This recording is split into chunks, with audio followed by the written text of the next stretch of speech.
बीच साड़ी हमार खिंचता मुदैया तने बता दो कहाँ बारे कन्हैया।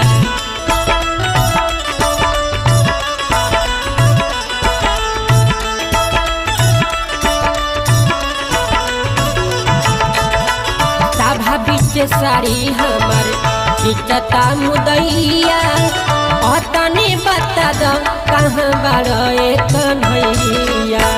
जल्दी से आओ ए मुरारी जी पपिया जसेर भइल बा। जल्दी से आओ ए मुरारी जी पपिया जसेर भइल बा।